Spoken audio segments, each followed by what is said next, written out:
কাছের বিয়ে ইল্লা তাইলা কাউ কাউসার ফসলি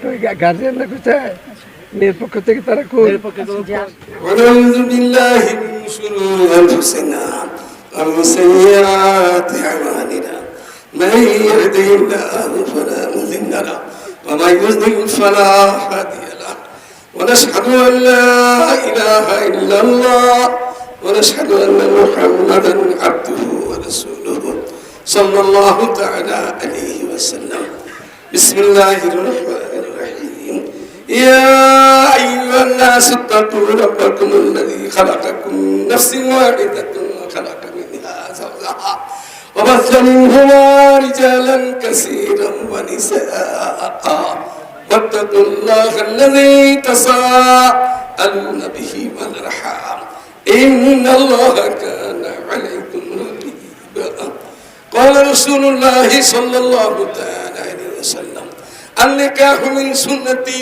فمن رغب عن سنتي فليس مني وقال النبي عليه الصلاة والسلام تزوجوا الودود الولود فإني مكاثر بكم الأمم أو كما قال عليه الصلاة والسلام আপনি বলেন আমার মেয়ে জাইনাব বেগমকে 10,000 টাকা মোহরের আওয়াজে মৌলানা কাউসারের বিবাহতে দিলাম। তুমি বলো আমি বিবাহকে কবুল করলাম। মাশাআল্লাহ বারাকাল্লাহু লাকা বারাকা আলাইকা জামা বাইনাকুম খায়র বারাকাল্লাহু লাকুমা ওয়া বারাকা আলাইকুমা ওয়া জামা বাইনাকুম খায়র। নওজওয়ানদের মাহফিল, যুবকদের মাহফিল, এটা আলামত আমাদের দেশে ইনশাআল্লাহ শান্তির বাতাস আসবে ইনশাআল্লাহ। আর আরো খুশ নসিব এই বছর হজ হইল শুক্রবার। হজ হচ্ছে কি বারে?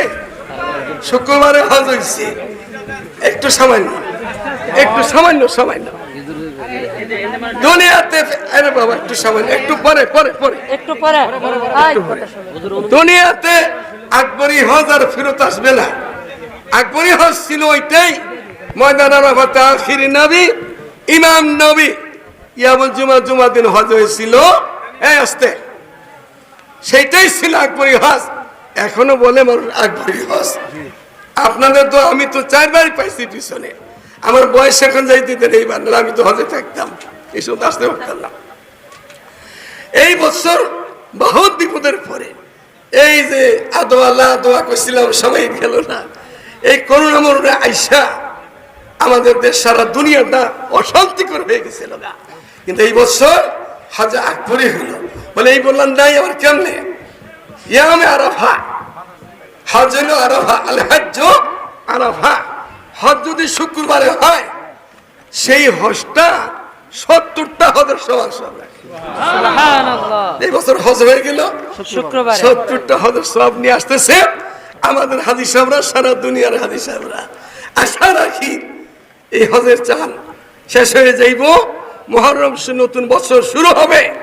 আল্লাহ হয়তো আমাদের দেশের ভাগ্য খুলবে ইনশাআল্লাহ।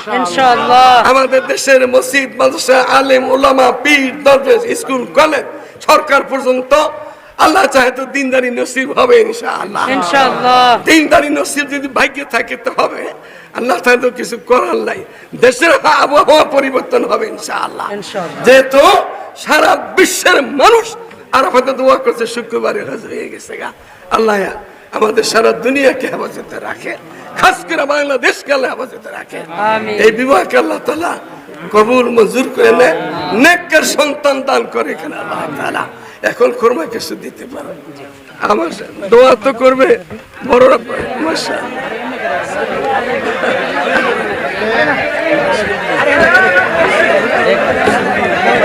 সব দিকে তো বৃষ্টি চলছে।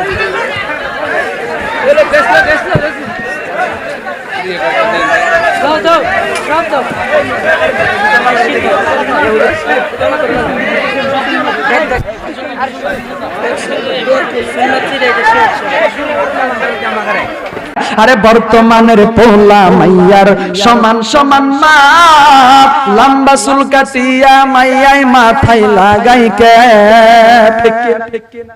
বর্তমানের পোলা মাইয়ার সমান সমান মা, লম্বা চুল কাটিয়া মাইয়াই মাথায় লাগাই কে। আল্লাহ রে কোন দুনিয়ায় পাঠাইলা আমারে, ও আল্লাহ রে, আল্লাহ রে কোন দুনিয়ায় পাঠাইলা আমারে, ঠিক কিনা করে বলেন।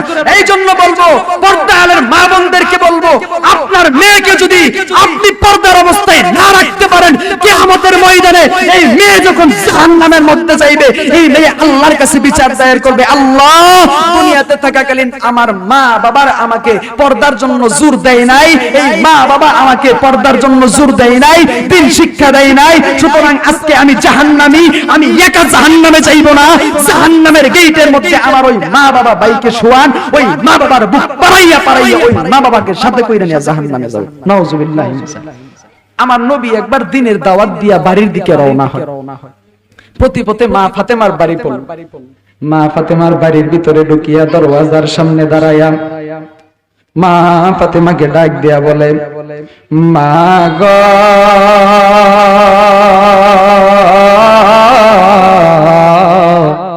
দরওয়াজাটা খোল, হাসানকে দেখবো, হুসাইনকে দেখবো। ভিতর থেকে কোনো জবাব নাই। আবার ডাক দিয়ে বলে, রে মা দরওয়াজাটা খোল, হাসানকে দেখবো, হুসাইনকে দেখবো। ভিতর থেকে কোনো জবাব নাই। তিনবারের মাথায় নবী কেন্দে কেন্দে ডাক দেয়া বলে, মা গো কি অন্যায় করলাম রে মা, দরওয়াজাটা খোল, হাসানকে দেখবো, হুসাইনকে দেখবো। এই কথা শুনিয়া ঘরের ভিতর থেকে মা ফাতিমা ডাক দিয়ে বলে, বাবা আপনি তো অন্যায় করতে পারেন না, আপনি রহমাতুল লিল আলামিন সাইয়্যিদুল মুরসালিন, আপনি তো অন্যায় করতে পারেন না। আমি কেন দরওয়াজাটা খুলি নাই? দরওয়াজাটা খুলে যে আপনি নবীর সামনে আমি ফাতেমা দাঁড়াবো, আপনার সামনে দাঁড়ানোর মতো পর্যাপ্ত পরিমাণে বস্ত্র আমি ফাতেমার পরিধানে নাই। আল্লাহু আকবার বলেন না। অল্প একটু পর্দার কারণে, পর্দা না থাকার কারণে, অল্প একটু পর্দার কারণে নিজের বাবার সামনে আসে নাই। আর বর্তমানে নিজের বাবার সামনে জালির মতো পোশাক পরিয়া নিজের ভাইয়ের সামনে, বাবার সামনে রাস্তা দিয়ে নিজের মেয়ে বোন হাইটা যায়। কথা কোন ঠিক কি না? প্যারে হাজি আল্লাহর বান্দা, এই জন্য বলবো নিজের মেয়েগুলোদেরকে পর্দা শিখান, পর্দার মধ্যে রাখেন। আপনি স্কুল কলেজ ভার্সিটিতে পড়েন কোনো সমস্যা নাই, মাদ্রাসাতে না হই পড়াইলেন, কিন্তু পর্দাটা শিখান, দিন শিখান, যতটুকু ফরজে আইন ততটুকু আপনি শিখান। প্যারে হাজি আল্লাহর বান্দারা, যে কথা বলতেছিলাম, নবীজি ডাক দিয়া বলেন, মা কি অন্যায় করলাম? মা ফাতেমা ডাক দিয়া বলে, বাবা আমার গায়ের মধ্যে পর্যাপ্ত পরিমাণে বস্ত্র নাই, এই জন্য আমি আপনার সামনে আসিনি। মা ফাতেমার কথা